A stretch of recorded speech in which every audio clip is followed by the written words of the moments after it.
A country located in the heart of Caucasus. The country where mountains hide ancient monasteries, where the scent of apricots fills the summer air, where the sound of the duduk carries the whispers of history. A land of poets and warriors, of tragedy and pride, where every stone has a story to tell. The birthplace of a people who have survived, who have created, who have never forgotten who they are. This is Armenia.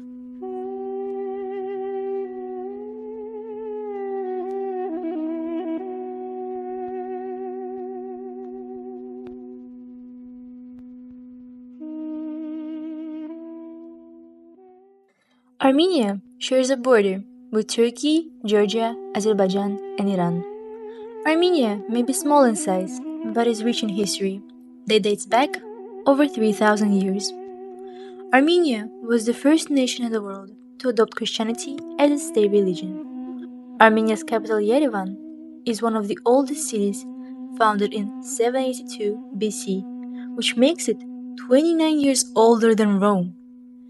Despite having a population of only around 3 million, Armenians are found all over the world. The Armenian diaspora is spread across continents. It plays a great role in preserving the nation's culture, language, and identity. Armenia's history is one of resilience. From building ancient kingdoms to surviving foreign invasions, from enduring hardships to rebuilding stronger than before, its people have never lost their sense of identity. Through pain and perseverance, Armenia has held onto its roots and traditions. No matter how many times they have been beaten down, they have always stood back up, holding onto their faith, culture, and homeland. To understand the nation it is today, we must look back at the history that shaped.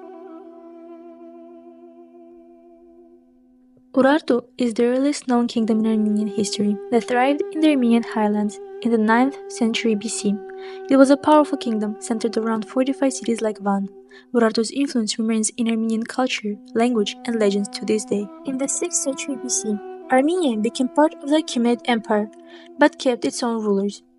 Persian rule brought trade, roads, and cultural influence, yet Armenia remained distinct. After Alexander the Great defeated Persia in 331 BC, Armenia came under Greek influence.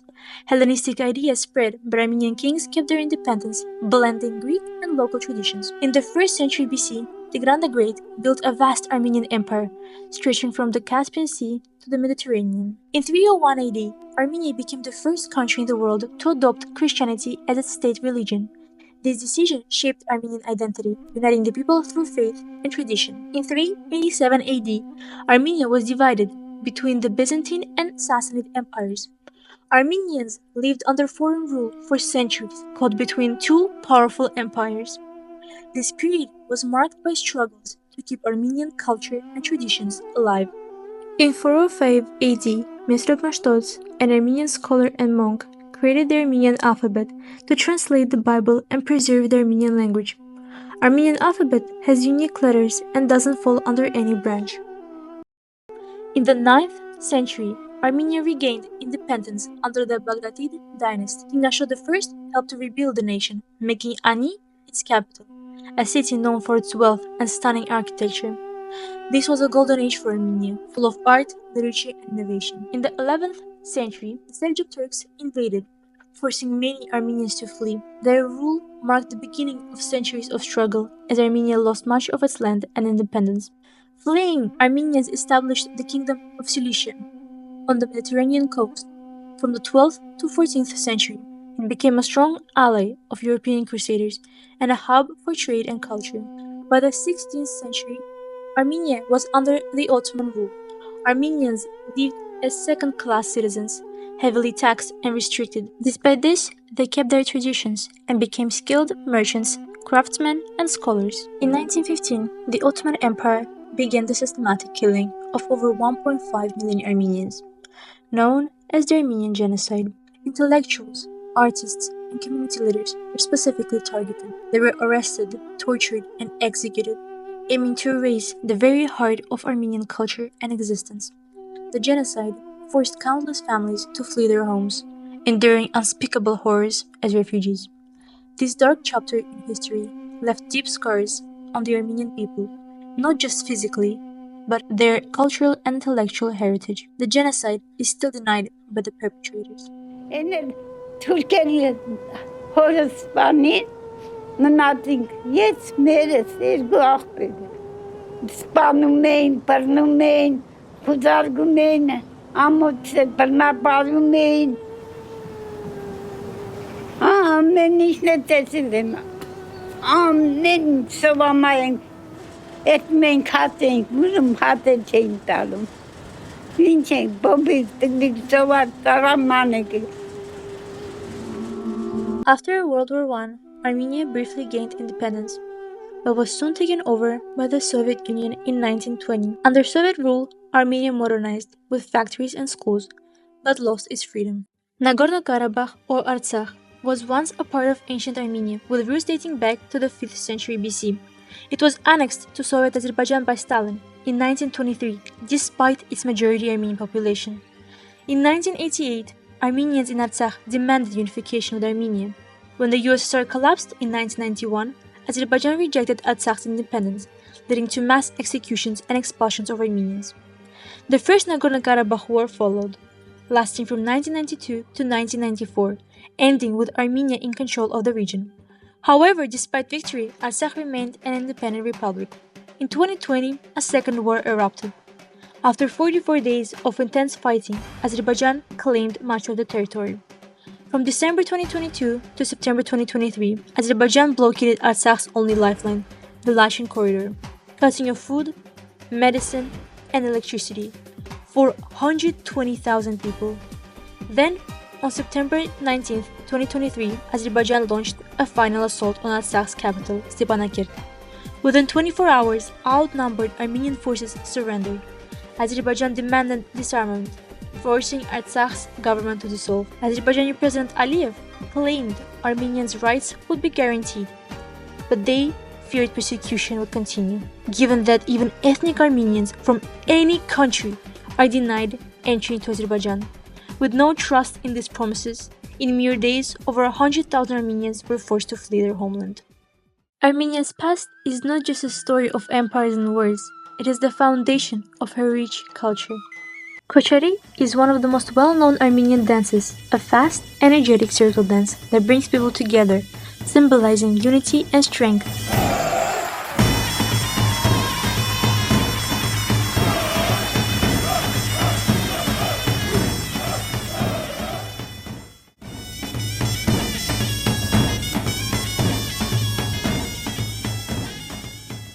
Yarkhushta is a powerful war dance where dancers face each other and clap their hands in a rhythm that once prepared soldiers for battle.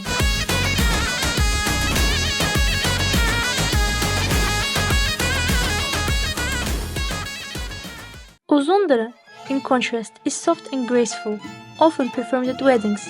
It has originated in Artsakh.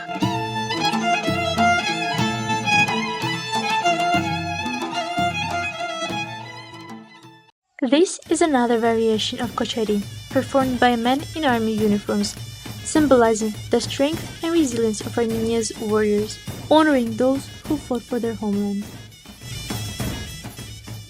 Berd is one of the most unique Armenian dances, which is typically performed by men and women. However, men have a special role to play here.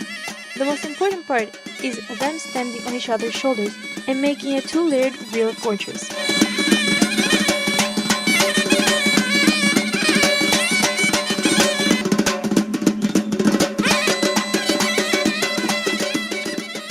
One thing about Armenians is that they will dance anywhere, anytime, and with anyone. So if you ever see Armenians dancing, don't hesitate to join in.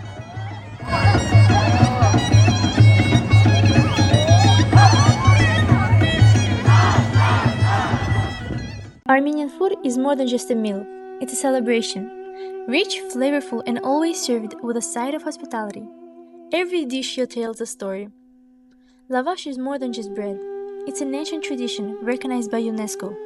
Baked on hot stone walls in underground clay ovens, it's soft, warm, and wraps around everything, from cheese to grilled meats.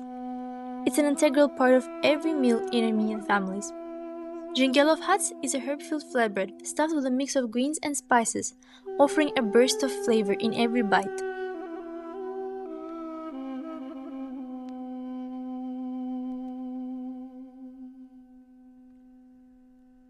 Dolma is a savory dish of grape leaves stuffed with rice, meat, and aromatic herbs, wrapped up tight and simmered to perfection. Rapama is a festive pumpkin dish stuffed with rice, dried fruit, and nuts, slow cooked to bring out its natural sweetness. It's often served during holidays to share abundance and joy. Harissa is a porridge made from wheat and chicken, slowly cooked for hours until it's rich and creamy. Armenians have a deep love for meat, and Khorovat's Armenian barbecue is a true gathering dish. Whether it's pork, lamb, or chicken, you'll find it at every celebration. And somehow it manages to even get Ashot Hopar and Morkur Susan, who haven't agreed on anything in years, to sit down at the same table without arguing. Gata is a sweet pastry, often filled with rich sugar filling. Though it varies by region, in some areas it's made with nuts, while in others it's simply sweet and buttery. Regardless of the variation, it's a beloved treat, perfect for any gathering. Baklava is a beloved dessert with layers of flaky pastry, honey, and walnuts. For a true taste of Armenia, Gavar baklava is a personal favorite. The apricot, often referred to as the Armenian apple, holds deep ties to the country's agriculture and history. It's even represented by the orange color on the Armenian flag. The pomegranate symbolizes life, fertility, and resilience, often seen as strength and endurance of the Armenian people. Armenians know how to celebrate, and nothing proves that more than New Year's and Christmas. Armenians welcome the New Year with a feast that begins at the moment the clock strikes midnight on December 31st. As the table overflows with delicious dishes, fireworks light up the sky, marking the start of days filled with celebrations, visits to family and friends, and of course, more food. The festive atmosphere doesn't stop there. Yerevan transforms into a winter wonderland covered in dazzling lights that make sure everyone feels the holiday spirit. January 6th is when Armenians celebrate Christmas. The day begins with a church service, where people take home blessed water, symbolizing Christ's baptism. Then families gather once again to share a meal, making sure no one greets the holiday on an empty stomach.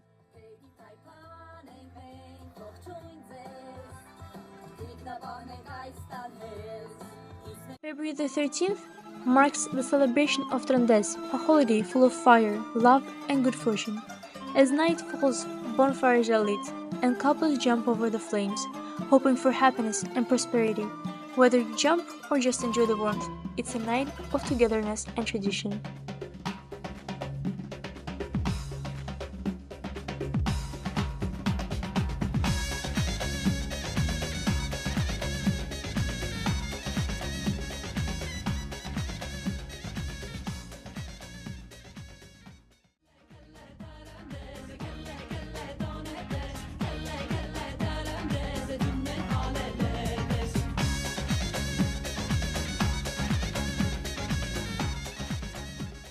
Easter in Armenia is full of meaning and traditions. Families start the day by cracking red dyed eggs, a symbol of Christ's resurrection, before heading to church. Afterward, there is another feast, because naturally, no Armenian holiday is complete without one.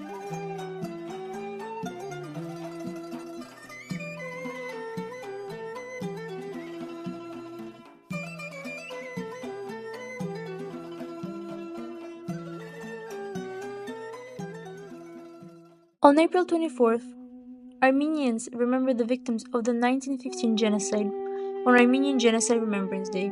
Thousands walk to the Tsetsernakabet Memorial, placing flowers around the eternal flame in a quiet yet powerful tribute to resilience and remembrance.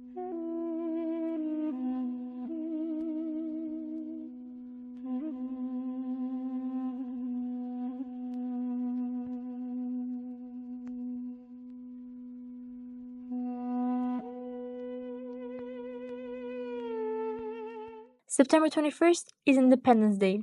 Armenia's Independence Day is more than just a celebration. It's a day of pride, reflecting the country's history, culture, and strength.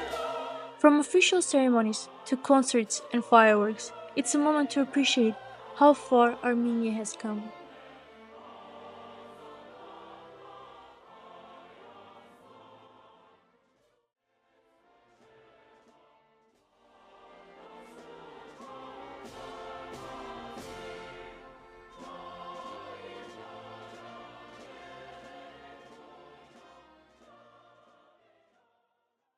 Did you know that Armenia has pulpulaks, which are public drinking fountains, all over the country? Fresh, clean water flows freely, a simple yet powerful symbol of Armenian hospitality. And finally, the best holiday, Vardavar, a holiday where the entire country turns into one giant water fight. No one is safe. Friends, strangers, even grandparents get drenched. If you find yourself in Armenia during Vardavar, just accept your fate and join in.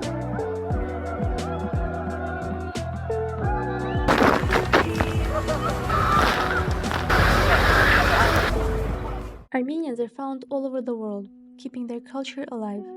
Today we will visit the Armenian church and school in Thessaloniki, where the community continues to preserve its heritage and traditions. The Armenian Orthodox Church of Virgin Mary in Thessaloniki was established in 1888 through the dedicated efforts of the local Armenian community. They acquired land and obtained permission to build a church in the heart of Ottoman-era Thessaloniki. The renowned Italian architect Vitaliano Poselli designed the church. The consecration took place on November 6, 1903. Adjacent to the church is the Armenian school, which has historically served as a central institution for the Armenian community in Thessaloniki. The school helps to preserve and promote Armenian culture, language, and traditions among the younger generation.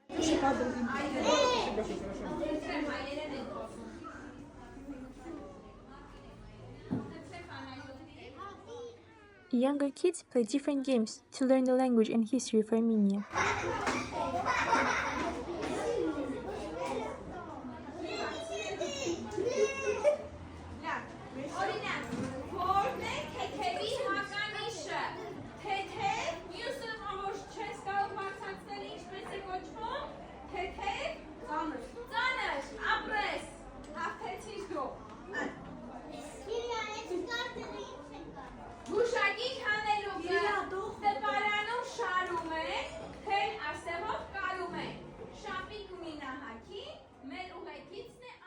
Classes are based on the level of Armenian the kid has.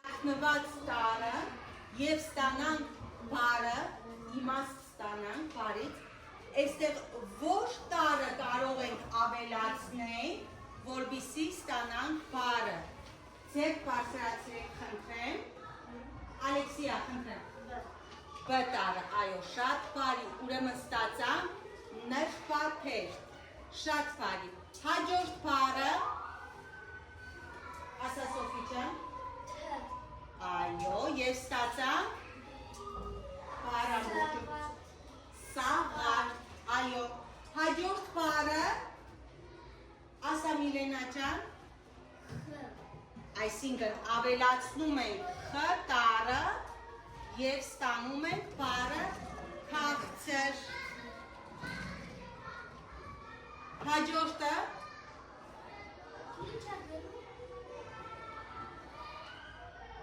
ասա Մարիա ջան,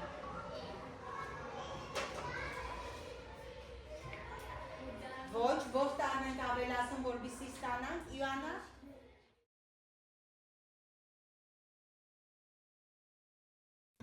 Ես Հայաստանը շատ եմ սիրում, որովհետև դա իմ հարազատ երկիրն է, ես այդտեղ եմ ծնվել, ու ամեն անգամ երբ որ Հայաստան անուն եմ լսում, իմ ընկերների ու աղբերներն եմ հիշում իմ, ու այդ ամենասիրուն տեղերն եմ հիշում ոնց է Հայաստանի։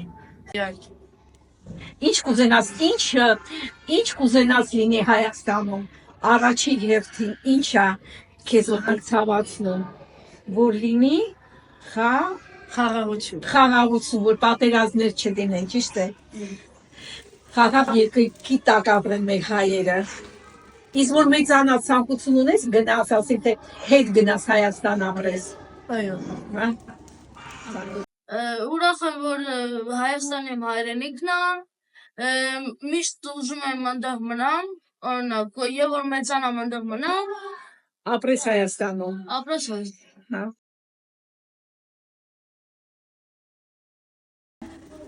Ես Հայաստանից եկել եմ 30 տարի առաջ, աշխատել եմ Մռավյան դպրոցում այնտեղ, եւ հետո եկել եմ ստեղ, շատ երեխաները ծնվեցին, եկան հայկական դպրոց, 6 տարի է ես դասավանդում եմ ստեղ, իսկ վերջի 3 տարի ես դպրոցի տնօրենն եմ։ Եվ շատ մեծ ուրախությամբ գալիս եմ 92 աշակերտ ունենք դպրոցում, շատ մեծ հաճույքով գալիս մասնակցում եմ բոլոր հանդեսներին, ամեն ինչ մենք կազմակերպում ենք մեր դպրոցում։ Armenia may not be rich in wealth, but never have I left an Armenian's home hungry.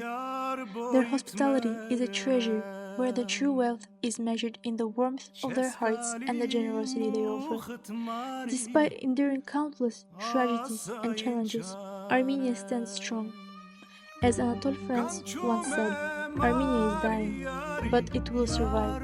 The little blood that is left is precious blood that will give birth to a heroic generation. A nation that does not want to die does not die.